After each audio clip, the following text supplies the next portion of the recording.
Okay. Add host. Invite. I have invited Amanda. Yeah! We motherfucking figured it out. I panic every fucking time. I don't understand it. Weird. Hello from New Hampshire, from Oregon. Can you see all of these comments on your end, or is it just on my? Invite the host to a match. What's that mean? Oh, are they trying to say we're a match here? Match invitation. Do a live match. Okay, I don't know what that. Whoa!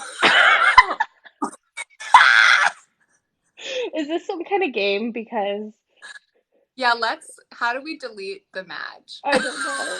I don't know. I I'm thought, all here for chill, but that's not what we're about today. It's like a countdown too. Wow, this is. see, no, now I'm having some kind of bi panic. Well, I Um, trusted you. That's this is where we're at now. So you know what I thought it was? Is I thought it was so that I we could both see the comments. totally, I know. I think what happens is like the people that are watching from your space, you can see the comments, and from my space. So we'll just talk from people and see. Oh my gosh, so many people from New Hampshire, Springfield, Oregon, Tacoma, Washington, Maine, Canada. Woo! I'm not in Canada, but I am Canadian and spent my whole like young adult slash child life there. So I have a soft spot for my homeland. Oregon, South Africa, hello, California, Utah, Oh, are so people many. commenting where they're from? Yeah, I just Okay. spent while I was there, I was like, "Where is everybody from? Let's Wow, check in." that's so Texas, global. Utah. I know. I think that's just a beautiful thing to just show like we're all just like all over the place, right? I think Hmm. sometimes, especially as like a polyamorous or ethically non-monogamous human, we feel very like alone, especially if we're in a small Yeah, town. And it's like I'm in Chicago, but I even feel alone, right. as a poly person in a big city. So like I can only imagine that, everyone else feels the same. So it's so nice to just be like, we're everywhere. It's crazy to think that people were polyamorous before the internet. Truly. Yeah. And that people are writing about it and like, consensually operating in this format and Yeah, framework for a long time, just yeah, now coming to like the media as like acceptable or maybe quote acceptable. totally. you I know have to look at this fluorescent lighting. This is terrible. I mean, I'm really living for it. It really brings out else. It really brings out these like mom bags. You see this? I have those too most of the time, and I'm not a mom, so I'm just gonna say that like you might be winning today. If we were still in the match, you would be winning. I like spent that whole last 5 minutes like panicking, trying to figure out how to turn it off because I don't like competition. This is not what we're about. No, not at Mm-mm. all. Not at all. All right, what time is it? Oh, it's 11. Perfect. Slash 9 o'clock your time. And Mm-hmm. wherever else is tuning in from, Amazeballs. Yes. Hello from So Reno, the I'm also magical excited mystical land. to talk to you. Okay, tell me why. It's actually like beyond our Instagram DMs, Right. which have been plentiful, but we've not like, hung out and like talked face to face. We haven't gone on a date, is what you're saying. Not two demisexual, whats. Yep. I forgot to be censored on these because otherwise they'll take them down. So like we got to be careful about our words. I know this is a problem for me. I'm just putting it out there into the I universe. didn't know that. Yeah. So just we'll use euphemisms when we need to, unfortunately. Wow, good to Welcome know. to I did not know that. the mom bags never leave. My daughter's 28. Noted. That's Great. not going to be a because I'm not a mom and don't plan to ever be, but I have dogs. Does that count? No. Get out. Get out of here. I'll leave now. Thank you. Bye. You're kicked out. You're off the island. Oh my goodness. Okay, well, do we want to maybe before um we get into like questions or anything like that, just kind of share a little bit about like our unique stories with ENM and Polyam and kind of go from there? Sure. Who's going first? You go first because I want to hear the whole thing. Okay, great. Um, so looking back on my life, it's obviously there the whole time. I'm sure you relate to that of like now my whole life makes sense. Um, and always queer, always loving more than one. Like also as a child, never understanding like why like the rule seemed arbitrary to me. You know, I always talk about it like gravity. Like people take monogamy to be like this law of nature, like gravity, to the point that they don't question it, which we now know is compulsory monogamy. But I was just like, but you could just do differently. Like, so anyway, that was Mhm. me as a kid. And also, like, never really just being naturally flirtatious my whole life. And my husband actually is my first real relationship. Like, I never really had a boyfriend or girlfriend. I Um, did not do that. yeah, it's crazy. But it was like the thing I wanted the most ever. Like, Yeah. like, I have a journal from like kindergarten, and it was just like all my crushes, right? Yeah. Um, so I I think feel like we relate to that. That's definitely. yes, and just like very boy crazy, especially, but only because I didn't realize that the feelings I also had for girls was like also a crush. Um, so I think I talk a lot about like desperation energy pushes away. So I really think like I wanted it too much, and so it never happened. I was also very invisible as a kid. Like I didn't have a lot of friends.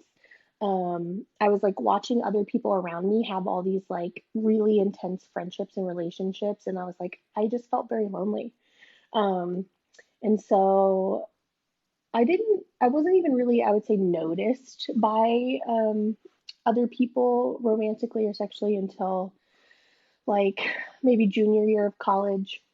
And then 1 year after college, I moved to Reno and met my husband. And like we were friends for a while and then we got together. And then that whole relationship, um, I would just be like, he knew I was flirty. Like that's who I was when we met. So I wasn't going to tolerate any like boundary around that. And I was also very like, you should go over there. You should flirt with her. You should da da da da. I remember one time I came back from a party, or like I was at a party. I was like, you should know that I just made out with so and so in the bathroom. Like, I just thought I should tell you that, you know? And it wasn't until um, literally 3 months before we got married in 2013 that a friend of ours we were gonna go to you can actually tube the river from Lake Tahoe down to Reno. It's like an all day experience. It's incredible. And we like went to get food before that happened. And my friend was like manically talking about this thing called polyamory. And like This is the 20. what'd you say? This is 2013. 3 months Damn. before we got married. Yeah. And Damn. the second he said the word, like I was like, my whole life made sense. I knew instantly. I was like, let's start right now. I don't need to read a book. I don't need to find a Mhm. counselor. Like, let's start right now. And obviously, my husband totally freaked. That first year was year and a half was the dark ages. That's what we call that. Because of course, then, as it would happen, once we started talking about it, I was like, I want to do it. I want to do it. And then, like, right after we got married, I met someone. So the timeline for me was like, yeah, this is happening. Yeah. Um, and you know what's really weird looking back? I used to have nightmares after I met my husband because we dated for a really long time that I would cheat on him. And you know that feeling where, like, in the dream, you are panicking and then you wake up and the relief that it was a dream, Yeah. but then I'd be like, why? And this was before I ever discovered it. And now I'm like, weird. It's like my consciousness knew. Um, Also, I was very aware the whole time that my husband is not my best lover. Very aware. But I was also very aware that he was absolutely my best partner. Like, I knew I Mm. wanted to marry him. I knew I wanted to have children and co-parent with him. But I was very like, I'm queer, I'm kinky. You are not either of those things. And so it like for me, I was like, well, I don't understand why I would like abandon this relationship to go. Like, why would I choose my best sexual partner to marry when I should choose my best married person to marry? And so, Yeah. like, my brain just naturally, like we were talking about last night, like, we're rule breakers, where I'm like, that doesn't work for me. So I'm just going to invent my own thing, you know? Um, so there was a lot of resentment there because it's very hard for men to hear that they are not their best lover for their partner. Oh, somebody just asked, does your husband have problems knowing he isn't your best lover? Yes. And I think that they obsess with like men. I was talking to Polly and Fam Chad about this. They obsess with like, well, they have to be the best lover, but it's like, but that's so random. Like, why wouldn't you obsess Also, over? like to be, this is my coaching hat will come out where it's like, what does the best even mean, right? Like for us, we have different needs and like different people can like uh, illuminate different parts of ourselves when we get to spend time with them. But like, what does like the, to you, like, what did that mean? What does best lover mean? Well, incompatible, not the most compatible. And I use the word compatible because it's such a neutral word. It doesn't have like hierarchy in it. It's just you are compatible, you aren't. He was not the most compatible. And as we worked through this, because it was such a trigger for him, I would ask him, like, look at, I consider our relationship in five categories. So there's like domestic, the way we are domestically together, our political compatibility, our spiritual compatibility, our emotional compatibility, and our sexual compatibility. We are Yeah. 100% compatible in the other four categories, 100%. And maybe I'm not going to give a number on this TikTok live, but definitely not 100 in the lover category. Yeah. And so people are always like, well, isn't that a problem? And even with him, I'm like, who would you rather marry? Because the odds of finding someone who's 100% in all five categories is, I have to think, impossible. Very challenging. Totally. Yeah. And so to me, it just made more rational sense to marry. I even think 100% in four of those categories is really rare. So I think what we have is very rare. Yeah, and I also think that brings up a really interesting thought in me, and also I'll obviously like finish your story in a second, but like I'm curious what people think in the comments about this around like also how we grow and evolve as people. Like when did you, how old were you when you and your husband met? Oh my God, you're going to make me do math. We've been together for 10 years. No, 12 years, and I'm 35. Okay. Quick. So So 23. like yeah, early 20s, Yeah. right? And like we don't like our brains like don't even stop developing, you know, and who we are and we're constantly in growth mode. So like to also get married and say these are we're so compatible in all these areas, it's like you might not be in 10 years once you've done more spaces and done more uncovering and stuff. So like how beautiful that that's maintained. And also like I think being able to like have that open space for knowing that growth is going to adjust and like that we're changing beings, right, as people. At least that's how I see it.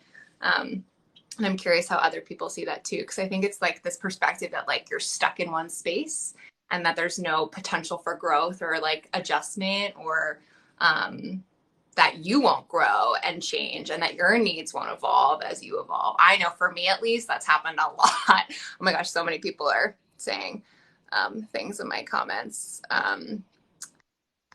Good to hear that I'm not the only one with these thought processes. Thank you for speaking up. I second this. It kind of takes the fault slash blame away. Yes. And people are saying around that I like compatible because when I hear not the best, I hear not good enough. Hmm. Yes, I would hear the same. I always Um, bring people back to the word compatible, especially when I'm working coaching with clients who are looking at possibly the end of their relationship, reminding each other to always bring it back to the word compatible because at the end of the day, that's what we're looking at as far as should you continue. It's not you failed or one person's shitty and the other person's woke, right? It is simply compatibility. The word compatible removes any hierarchy that your ego might be jumping into in that situation. And I agree with you, like what you said about what does best mean. And my husband and I always say, if we are together for 50 years, it is not because we made a commitment to each other, it is because of a coincidence that our growth paths stayed compatible through that 50 years. same, Yeah. same. I It, my husband years. So like, I totally get that. And yeah, people are echoing the same in the comments that like, luckily we grew together. And Yep. yeah, compatibility is so funny because like you use that word and I felt myself a little triggered. I was Mm, like, where is this coming from for me? Because we all have different associations for words. We were talking about this in um, last night actually, and how like we have different attachments to words yeah. based on our unique and like our Yeah. traumas and all the things that like make us who we are, right? We hear a word and we're like, oh, I don't like that. And it's like, oh, why? Right?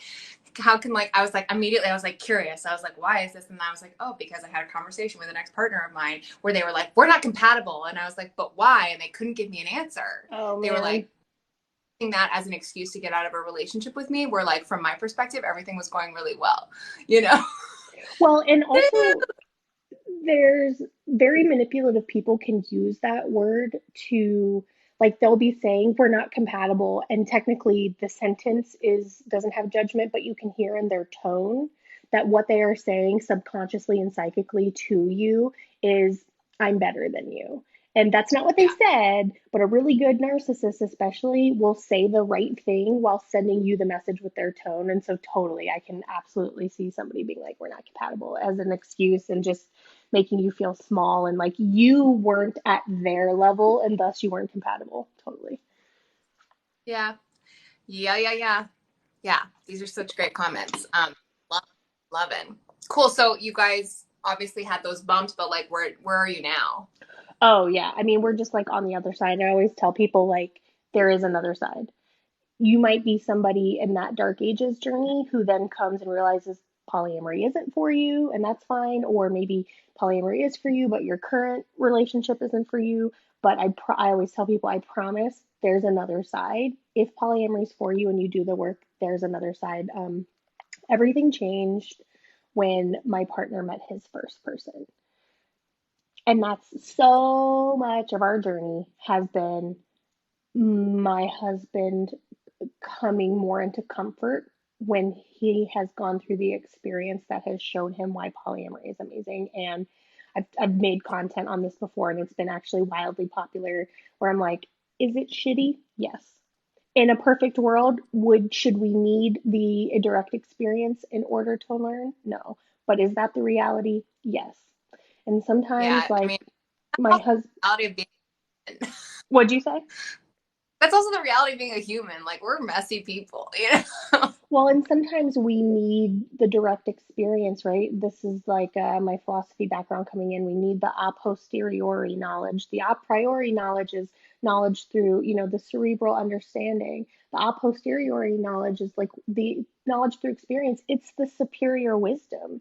And, Yeah. sometimes my husband has wanted a very specific boundary until it didn't serve him.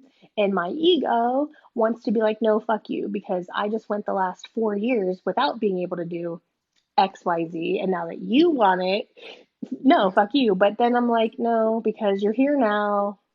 Yay. Let's move on. Like, but you better Totally. believe I remind him of it. Um, Yeah, totally. so like once he met his first person, just the whole we came out of the dark ages and things have been hard. There have been minor bumps, and we still go through minor bumps now, but mostly it's not even something we really try to be anymore.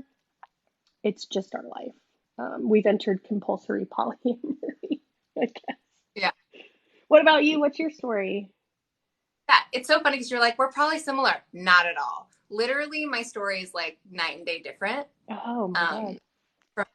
yeah, so I was very content in a monogamous relationship. I was not a deal breaker growing up at all. I was like perfectionist type A, do exactly what you're told. I grew up in a really academic space and with, I don't know, I just had this like constant pressure of like always being at my best. That's probably why that was triggering for me, right? And it's just like, what does that even look like? So like being messy, being anything other was something like wasn't even though I was accepting of others being in that space, to see that within myself felt like I would be a burden on the people around me and all sorts of stuff. And so I didn't do that in most ways of my life. I did do that in small ways early on, like, for example, choosing to go and study musical theater and become an actor, whereas all of my peers and classmates were going to be doctors, lawyers, doing their, future PhD people, all of that. Like, all of my friends from Canada are like doing, and I'm like, I'm an actor and I'm building a business, like that's just, and they're all like, I wish I had your life. And I was like, well, I'm glad I had the courage to do it. But frankly, the courage came from my mom, who was like really supportive of me always. And even though she's like, a lawyer and was like the baby boomer, I'm going to work hard and have a good life for, my kids. She came from an immigrant family. It was like, that was my path. But I was like not in relationship. I fell in love with my best friends, which should have been assigned from the like demisexual component earlier on. And also like had really close female friendships that I thought it was normal to cuddle your friends. Like, I thought it was normal to want to hold hands with like, to me, that was like friendship. Yeah, and totally. and then I moved to the United States and people were like, what? And I was like, can I hug you to say hello? Can we cuddle? I want to cuddle. And they were like, that's weird. And I'm like, is it? Like I just didn't, I was very like trying to just fit into the boxes that society told me I needed to fit into.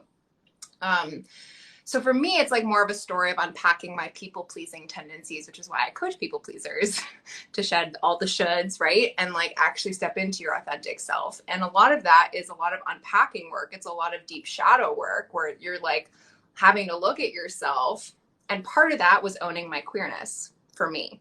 So I hadn't started therapy yet, but I was like, early on in my relationship with my husband, who I've been with for 10 years, like we talked about attraction. I didn't have the whole other half like mentality. I was like, I'm an independent person. Like, I don't want to be attached to your hip. Like that was always just part of the narrative in our dynamic. So like even monogamous relationships where it's just like so codependent at like every part, I was like, that's weird to me. Like I definitely developed codependent tendencies at times in our relationship, but like, that perspective was never part of our dynamic. And because I met him when I was 19, I guess it's a little over 10 years, 10 and a half, because I'm 30 now, that created that was my whole adult life, was having this relationship where from the beginning, our foundation was like open communication, like talking about all sorts of things, not having expectations on the other person to be our everything, a lot of the toxic monogamy culture that existed. But and we also talked openly about how monogamy was weird, just from a philosophical standpoint, from a biological standpoint, from, both really like into learning. But also I was like, it just wasn't something I even knew about or understood could be an option because we're not taught it is, right? So for me, it was like unpacking my queerness and realizing, like starting to have conversations in like 2015, 2016 with Kev, where I was like, I think I'm bi. Like I don't just like her. I don't just like looking at her on the screen, but like Ruby Rose, I wanted to, what with. Like I was just like, orange is the new black. It ripped me open. And I was like, this is, yes, and so we talked about it and he was like, okay, well, like, that's great. And it was just, I think I got, again, really lucky that like the person I met just happened to also be so open to those things. And also was like open with, exploring philosophically, at least at first, what that could look like. Tangibly, that ended up looking different, and it was, the dark ages at times, because I just kind of, it happened accidentally, honestly. Like I was like, we'll have a threesome, it'll be great. I wanted to be with someone I feel safe with and trust, because I have a lot of stuff when it comes to that.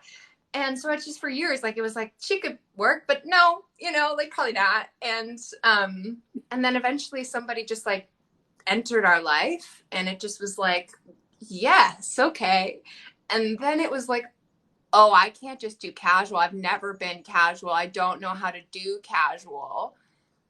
And I am falling for this person, which makes so much sense because I fall for my friends. So it's like, wouldn't I also just fall for you know what I mean? Like it just, everything started clicking. And but it wasn't an intentional, I am now stepping into ethical non-monogamy. I am now, and I even didn't know like at that time what polyamorous was. Like I'd heard of open relationships, I've heard of stuff, but this was just 3 years ago, 3+ years ago.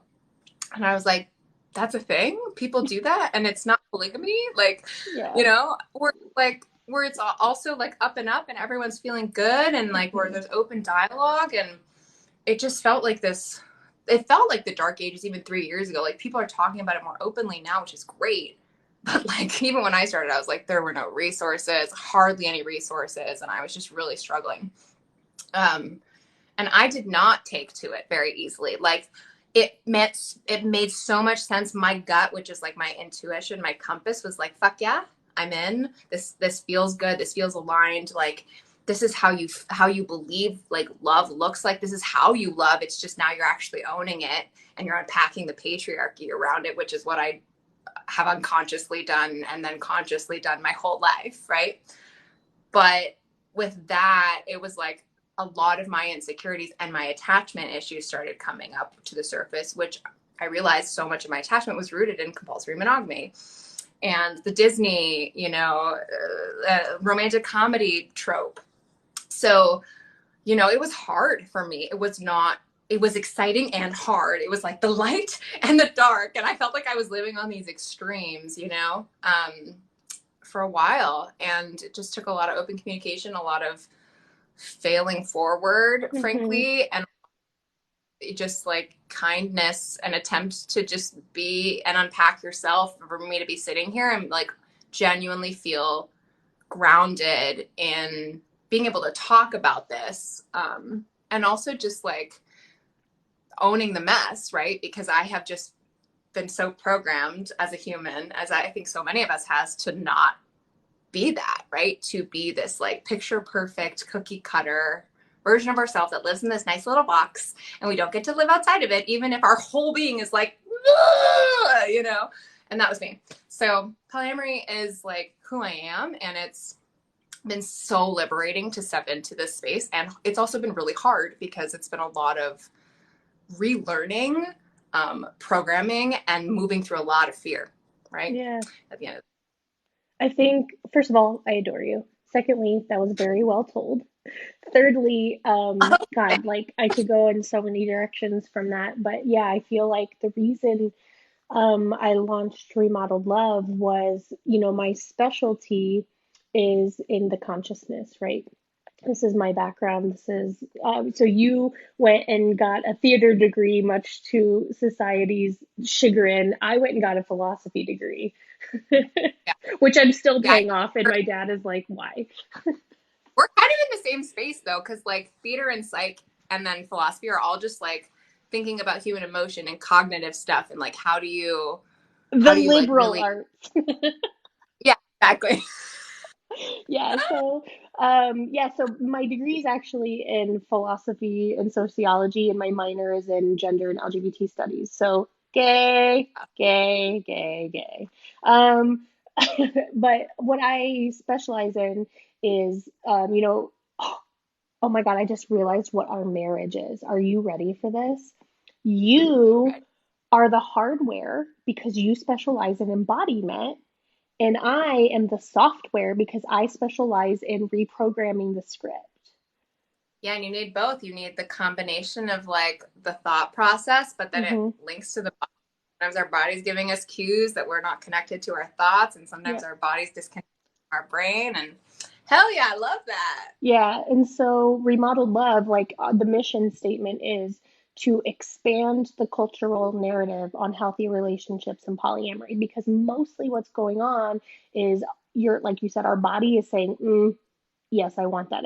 Did you call it a flutter, a fanny flutter? I died. I saw that TikTok this I morning. started what the Brits call it, and I've always wanted to secretly be from the UK. I almost studied Shakespeare there because I wanted to just live in London forever. My best I've friend lives there, so I've never Fanny. heard that, but I died because that's very relatable.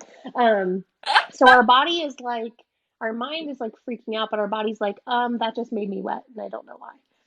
Like, and so we have to go in and we have to reprogram the script. And one of the ways to reprogram the script is simply by seeing it.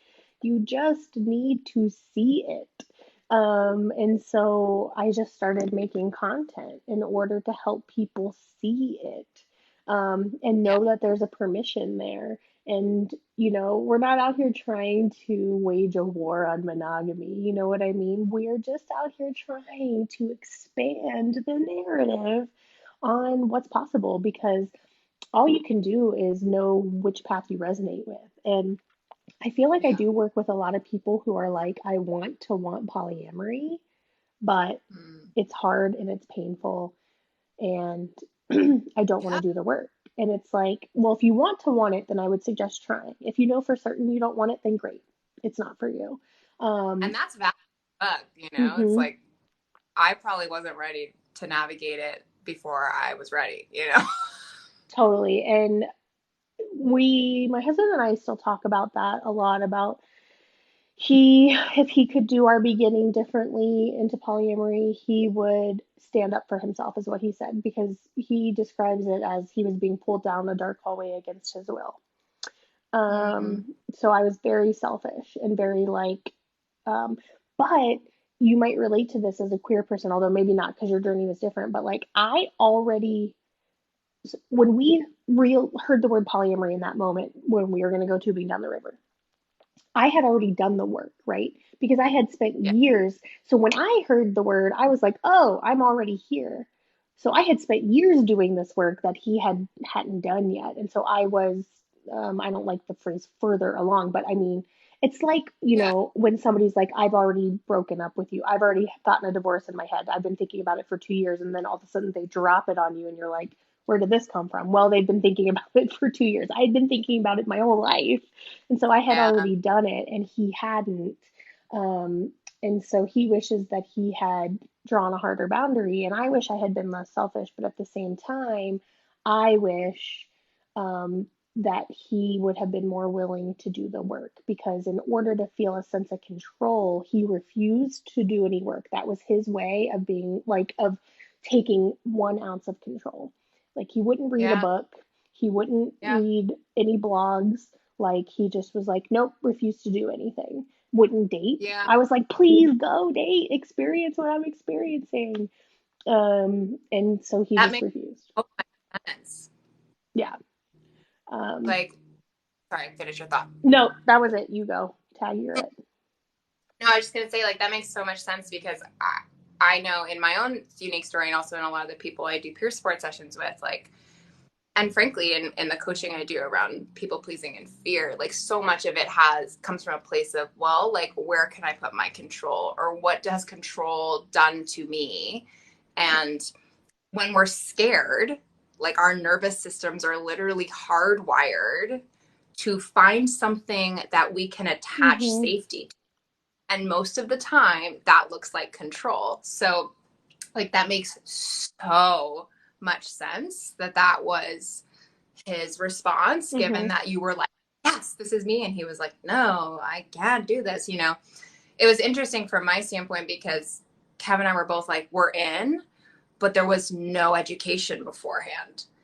So my education was in like my self-awareness. And because I've been coaching, like in the life coaching umbrella for 6-7 years now. So like I've done a lot of work on myself. I had been in therapy by that point, and he had not done any of that work. And yet, interestingly enough, I had a harder time with it at the beginning because I was facing the hardness early on. I was like doing the work, at the beginning, and like unpacking my jealousy, unpacking my insecurities, unpacking my fear of abandonment. And he was like coasting because he was just chilling with the great. And as soon as something was hard for him to navigate, it was like, ah! But it was like a year into us doing Yep. it, and he was Totally. interesting, like, time for therapy. And he was like, I gotta go to therapy. And I was like, yeah, I think so. um and that, we just like all have different journeys and of our own stuff. So our wounds, someone said earlier, and this is actually something I say a lot, I want to make sure I find it because it was so good. boop, boop, boop, boop. Becoming poly for me put a magnifying glass on my relationship and its issues and personal issues. And I always say that, but I usually use the word flashlight. Like it shines a light into the spaces where we as individuals need to do some wound work, and where us as like a cohesive dyad, triad, whatever the fuck you are in that space, like where there's some communication stuff that you have to adjust or look at deeper, or compatibility things that maybe you've never, wanted to look at or into, and you just have kind of like put a thing over. This is true of any relationship in any framework, but polyamory like forces us to get woke real quick because if we don't, like, we can't hold capacity for some other people, Yeah. right? At least I believe that. So it's definitely a fast track to that. Yeah, no, it speeds it up. And I think I said something the other day on Twitter, like it makes it necessary. I think I said all relationships are an invitation to like learn to do this work, but polyamory makes it like urgent, I think is the word that I used, because in monogamy, you can be healthy and you can have worked through your codependence and you can be this like really healthy, sacred like version of monogamy. I always say sacred meaning opposite of toxic. So there's toxic monogamy and sacred monogamy. But also the nature of monogamy is such that you can have really fucked up issues and then call dysfunctional issues and call in a partner whose codependency is a yin yang to yours. And because of Yeah. that, you will come into these places of dysfunction, but you could be dysfunctional for 50 years and still somehow doggy paddle your way through it because of Oh, the codependencies fit together perfectly like a puzzle piece. But the second you bring in even one other person, it's just that's why metaphysically polyamory is like, whoa, here's the reason that you're not going to be able to continue that behavior anymore. I love that all your like woo spiritual shit comes through in the way you talk. It makes me so happy Oh, because you're good. just the cool. I think we're like 30 minutes in, so I want to make sure we get to the questions. And if there are any questions that you're like, I want to know this about you, or like I want to Mm-hmm. know some hot gossip, for example. But yeah, let's see what people are saying. I want to scroll back through some of these comments because there are so many good ones that I want to make sure. Is there a group for support and questions? That's a great question. Do you want to talk about what you do in that space, and I can talk about what I do? Sure. So we just launched a Discord. I've been very resistant to Discord up until now because it just feels like another social media that I do not have time to learn or get addicted to. Also, when you open Discord, it's overwhelming. I am like, what is this? I've realized it's like Reddit meets Slack or something like that, but it's actually brilliant. The learning curve is not nearly what I thought it was. And it grew very quickly. So I had 5 amazing mods step up to build it for me who knew what they were doing or were at least willing to learn. And it is Yeah. popping. I think as of last night, there were 350 people in there, and there are different channels. And so you can Yes. go look at the Remodeled Love channels, and one of them is advice. There is an advice channel. And so you've got people in there speaking to their own experience. And we had to create a channel specifically for people seeking advice and companionship because it was showing up in the other channels. And so my mods went and did that. So if you go to my website, remodeledlove.com, you can, on the homepage, you'll see a list of my social medias. You can click on the Discord. There's also a link on Remodeled Love Instagram. And then, of course, I also offer private coaching, and that is for couples, singles, whatever. And then we are getting ready to launch a support group for men specifically, and that's all men of all identities. And this is because recently I have been on this mission to create a script for men because I am seeing a very specific journey to them that everyone else in the polyamorous journey isn't having. I So, also feel like less men who are like openly talking about their experience with polyamory on social. Are you experiencing that too? Like I see a lot more female or female identified content creators and frankly, less men, less non-binary folks talking about polyamory as openly. That's not exclusive, but Mm-hmm. I'm noticing content creator standpoint. We need more of the Literally why I started my polyamorous men series, which you've seen on TikTok and also yeah, Instagram, and then my interview with Chad from Polyam Fam. We talked about it, and we have theories behind like it's just a lot harder for men to talk about their feelings because it's a lot harder for them to feel their feelings because it's the script isn't there for them to do that. It's also a lot harder for them to seek help, and so there's a stigma for men needing to learn like they can't ask for directions, right? They just want to learn, they just want to know something without having to learn it from someone else. Um, Again, these are generalizations and stereotypes, but it is seems to be what we are seeing. And if you're watching this right now and you haven't seen my interview with Chad from Polyam Fam, go watch it because he dropped some majorly vulnerable experience as polyamorous man that I think is a very relatable to a lot of people. Specifically, how he had to learn to feel his feelings, communicate them to his partners, get over toxic masculinity, get over his insecurities and jealousies.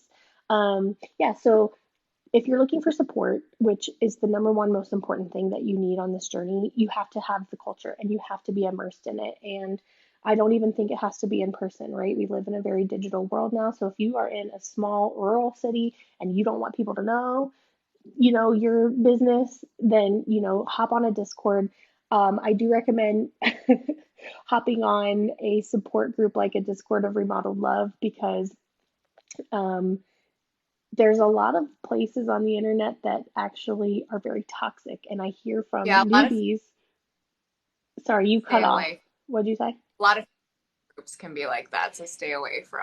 Well, and then it's like these newbies don't know, so then they get into a group and then they have this really jaded experience of trying to commune with other polyam people. And I'm like, oh no, that was just a toxic experience. And so I do recommend like Polyamory Awareness has a Discord and I stand them. And then Remodeled Love. I don't recommend really any Facebook groups. And even though Reddit sub polyamory played a huge role in my journey. I now no longer recommend it because it's so toxic. I do recommend one Facebook group if you guys are not on Discord and not wanting to join that. The multi-amory folks have a Patreon and it's like $5, I think, a month to be a part of their Facebook group. And they are truly like the OG polyamory creator, like have had a podcast for 8 years, are some of the most incredible people. And I cannot recommend their space enough. I've been a part of that community for a long time. So I don't have a ongoing group. So much of the work that I do is, I mean, polyamory is a part of who I am, and I've started providing support because y'all started asking in that space. But so much of my work is more so in my work as a embodiment and confidence coach. So I run, two versions of my School of Fears, Feels, and Fucks, which is my 3-month group coaching program. And then I also do like one-on-one coaching and facilitate events and stuff. However, I do run monthly Let's Talk Polyamory Q&A and community calls. You can snag the tickets. They're $20. Actually, the next one is this Thursday in my link tree. And it's just an Eventbrite ticket. I cap it at 25 people just because I like to keep my things intimate and really small so that you can get your questions really answered and also be in community with folks, but not have it be like necessarily like an overwhelming thing, especially because we're on Zoom for that. And you can keep your Zoom and be a fly on the wall. You can ask questions. It's really whatever feels most aligned for you. So I do those every month. And then I also run peer support sessions, 30-minute and 60-minute one-on-one peer support sessions. Right now, my capacity for that is a little bit smaller, so I'm just doing them on Tuesday afternoons. So they're going quickly, but I'll probably open up more space in the fall once my program is launched because we're 2 weeks away from starting my program. So that's kind of where my focus there has gone. But I also have a podcast called Live Your Fuck Yes Life. The U of fuck is starred because Apple is the worst. And I I did a series with my husband called Let's Talk Polyamory, where I think there were 4 or 5 episodes where we dive into like jealousy, fear of perception, fear of abandonment, all the joys of polyamory, all sorts of stuff. So if you're looking, I know a lot of like couples moving from monogamy into polyamory have found a lot of support in that space, but really there's support in all of that. And I talk about polyamory with other folks and creators too on there. And hopefully we'll be doing more of that once season 5 starts. So Yay. that's my shtick. All right. I also have a podcast.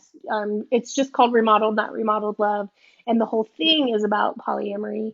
And so you can get it anywhere podcasts are streamed, and people do find a lot of support. Just even though it's a one way, you know, you're not interacting with people on a podcast. People do get so much support just from hearing your story. Yeah. Do you have any questions on your end? Do you want to like alternate or do you want to? Yeah, somebody very early on asked, would love to know if either of you have had issues with metas and how you overcame. If you're still watching this, the person who asked that, I would love it if you defined issues, because I don't know what that means.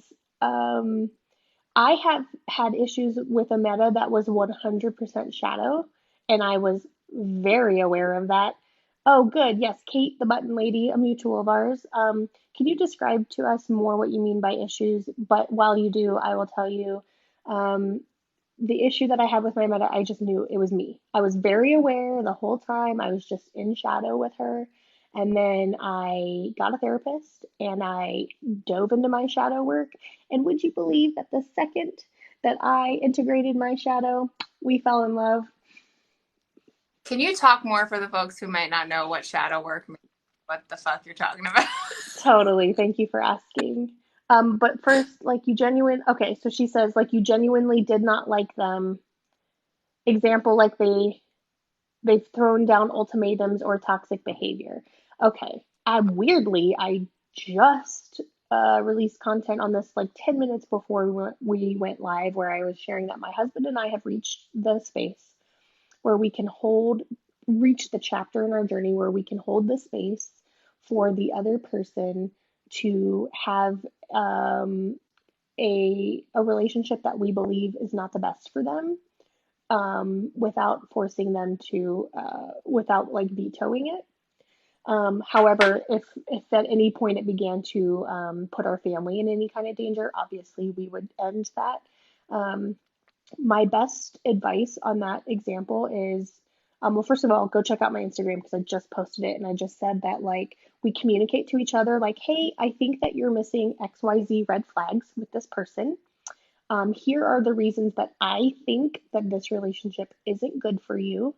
Here's the ways that this relationship is affecting me. Um, and then eventually we reach the point where we can no longer hold the space, in which case we draw the boundary for ourselves and say, so for example, my husband just did this to me, where I was dipping my toes back into a relationship that really had no business being in my life. And he was like, I support you in learning whatever lesson you clearly need to learn. I, however, no longer want to hear about it. So he drew the boundary for himself, for me being able to tell him the drama that was going on or even come crying to him when a wound had opened. Um, and that is how he handled that, as just drawing the boundary. Now, of course, if that toxic behavior began to affect how I was showing up as a mother, or being able to support our family or something like that, it would be different. But he supported me in being able to compartmentalize and go on whatever journey I was needing to go on. One way that it does become a problem It's is, hard to do. what'd you say? They said it's hard to do. It's super hard to do. And I will say the one thing that ends up seeping in is moodiness. So when either of us are going through something with another partner, it will make us moody. And I have major trauma around moodiness. I was raised in a moody household, and it's what made me a people pleaser and codependent. And before kids, we would practice removing ourselves from the space. So, like, I understand you're moody, So that's cool. Go on your journey. I'm going to go somewhere else. I'm going to go stay with so and so. I'm going to go get a hotel room, whatever. We can't do that anymore. And so that is one way in which parenting has changed our ability to be as flexible when we have an issue with a meta. Um, and this person said, building those boundaries and maintaining it while still in NRE is exhausting. I mean, yes, It's hard. Yeah, it's hard work. yeah, That's having a clear base of your boundaries ahead of time is like number one thing I always like work on with folks in peer support session. It's like, what are your unique boundaries and how can we like come together and build agreements together so that even when you're in the throes of all of this like adrenaline and oxytocin that's coursing through your veins, you're like, freedom, motherfucker. You're also like, but this is also my grounding force. This is my anchor. This is what I know. And when I was like not in my, NRE space, that I knew was my truth. totally. Well, Um, and I think, if you're having an issue with a meta, like, don't put pressure on yourself to be this like polyam person who doesn't have issues with their metas. Like, tell the truth about yourself, tying it back to shadow work. Shadow work, at the end of the day, the most simplest example I can give you is shadow work is the literal acceptance of all parts of yourself. So we will easily accept the good parts of ourselves. Not that we can't have golden shadow, which is a whole other thing, but then we will hide the, negative aspects of ourselves because we live in a culture that praises the light, that praises the good things and attempts to hide the bad things, and that just it projects more and more shadow. And it brings us into dissonance with ourselves, with who we truly are, and then it causes us to treat others around us like a projection screen. And so we call people to us who are showing us those same qualities that we have disowned in ourselves. Um, and so, if you're having an issue with a meta, communicate it to your partner, own it, and then do your work. And that work might be boundary work. you want to hear my weird meta story? Always. So this is actually the only meta I've ever had. Because the first two relationships that I had in poly were in triads. And my meta is my ex. She's been with my husband for two plus years now, and we were only together for 5 of those months. And so that was really interesting, was like moving through the pain of, because it wasn't mutual. She broke up with me, and it was definitely for the best, 1,000%. But at the time, I was like really thrown and like not. I wasn't expecting it at all. And then she like tried to get back together with me, and I was like, no. And so it was just this whole thing, and like that was also like right before COVID. So there just was like a whole slew of shit, and dynamics of like navigating a breakup and your own pain, and then also like wanting your partner to be there to support you, but that also being challenging at times because he is also still in a relationship with this person, and him feeling like it, all sorts of feelings, and she's feeling all sorts of feelings. There's a lot of feelings to navigate, right?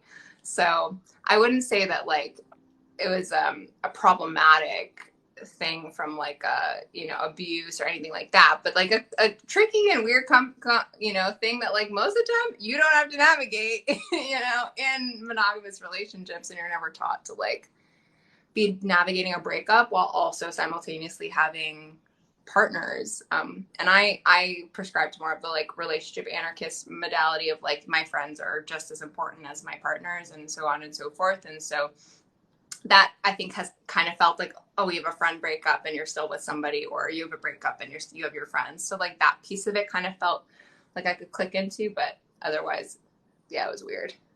Soup's weird. Okay, so many great questions. There was a question that I got about books, like the links for all of the things that we talked about earlier. Once this live is done, if you go into either of our bios, that's where you can find everything, both on Instagram and here. Any books you recommend was by Tall Country Nurse. I'm assuming around polyamory Can you answer that real quick? Because I gotta go get some Advil because I'm starting to get a headache. I don't know if you notice I'm like rubbing my shoulders. Go, go, Because go.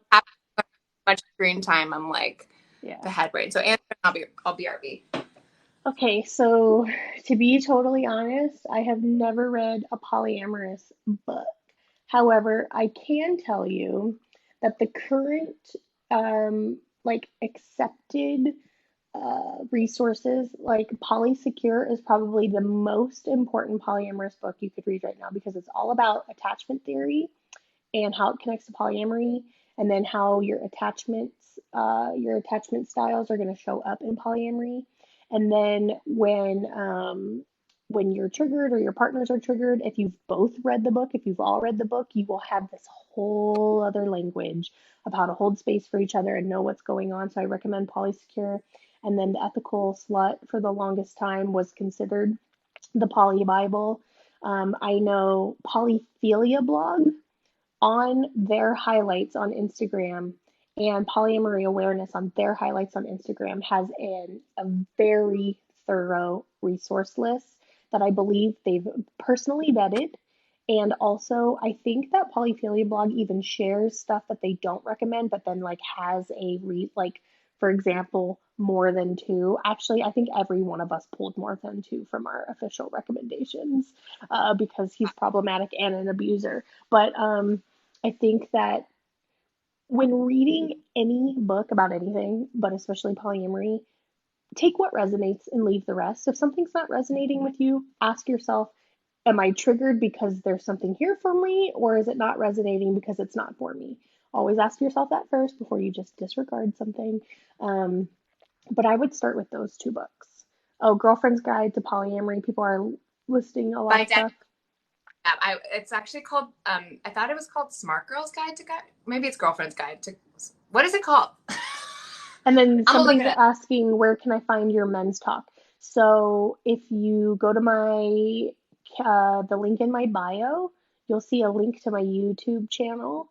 The whole talk is up there on my YouTube channel. And actually, Amanda, I think as the host, you'll have the ability to download this our chat today afterwards. If you could email it to me so I could put it on my YouTube channel, that'd be Oh, you know.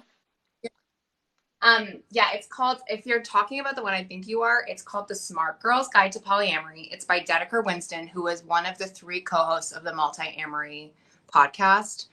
It is the only polyamory specific book other than Polysecure that I also recommend. They're actually in the process of writing another book, and I will be having them on my podcast when they do. They're great, and I can't recommend enough. I also, just generally speaking, think like, what are your unique wounds? Like, if you're a people pleaser, read Untamed by Glennon Doyle.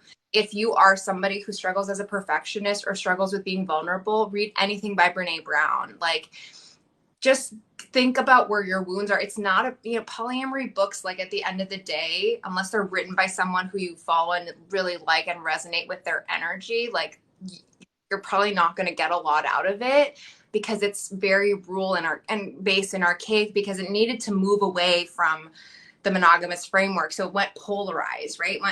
We were in toxic. Now it's like polarizing the opposite end, but like, Yeah, we really are somewhere more in the middle as humans. yeah. And so honoring where you're at in your process is the only thing you can do. So it's hard to speak to that, like, without knowing you and like being able to talk to you individually. But generally speaking, just those are my, global things. Okay, we have 5 more minutes. That went by so fast. I know. I loved it. What a great first date. Before we get off, I know there were so many questions we didn't get to. We'll have to maybe do this again. I know this has been a great first date. What is your current polyam hot gossip? Like, a thing that's happening to you that you're really excited about in your poly journey? Girl. Oh my God. So let me just tell you that somebody told me the other day that they wish that I had like a Netflix show or a docu-series. And I was like, I would feel so unworthy because my polyamorous life right now is literally the most boring thing you have ever seen Okay, in your but life.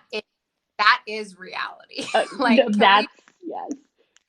like, we're just people. We're not like these like shiny penny humans who are like constantly having like, you know what? I can't say that on this freaking thing. It's so weird with folks outside like all the time. Like, you know, us demisexual humans are probably not doing that at all, really. I wish I was.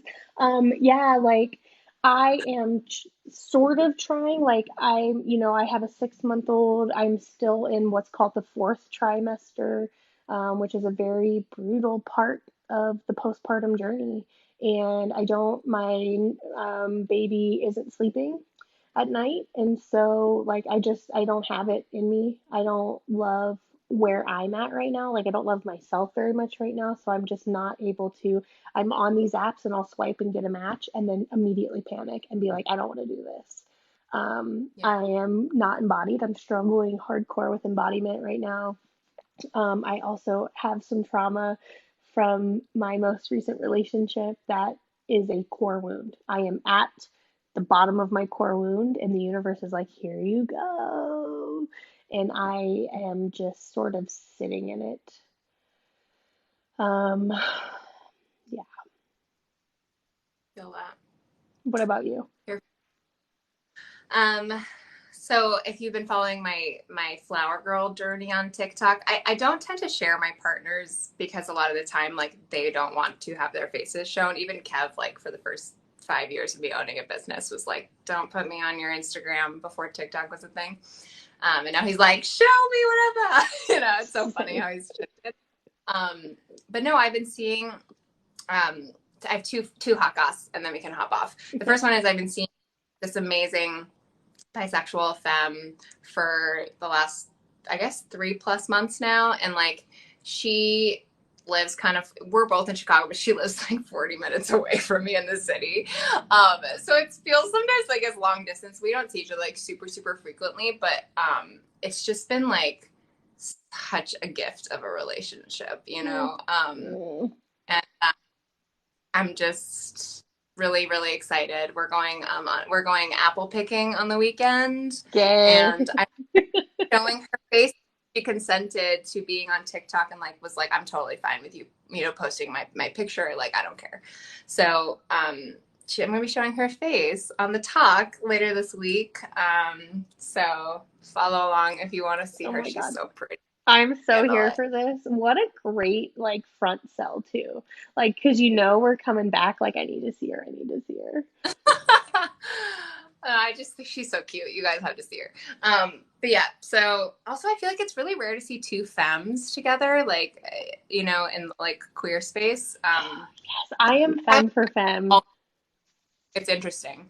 Um, Anyways, the other one is that two of my partners, my husband and one of my other partners, collaborated together to get me tickets to see Brandi Carlile play the Blue album in New York at Carnegie Hall, which Blue is like Joni Mitchell's Blue album is like my soul album. It's like my heartbeat. And as like a singer and a songwriter and like a performer, like that's just my heart. And I've never seen Brandi Carlile live. And I'm going to New York to see my best friend who I haven't seen in 3 fucking years.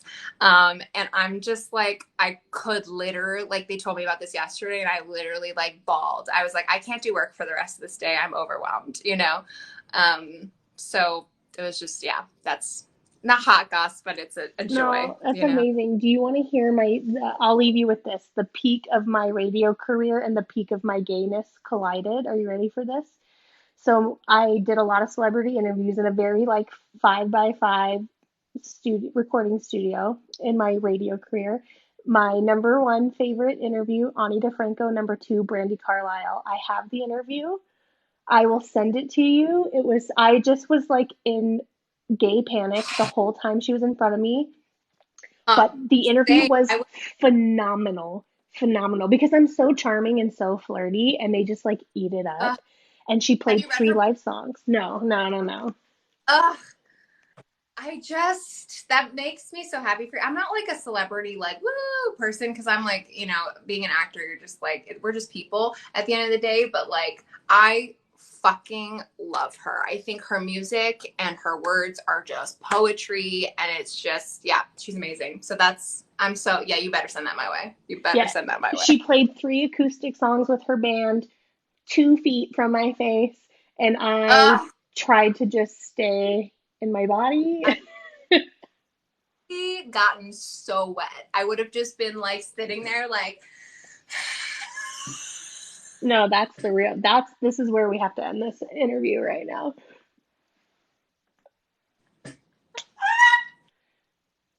Wet for Brandy Carlisle is the title of our oh, talk.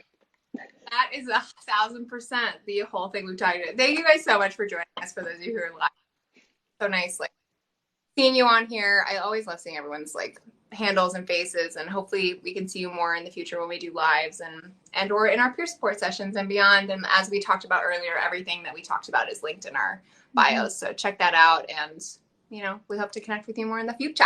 All right, bye, my love. Have a great day. Bye.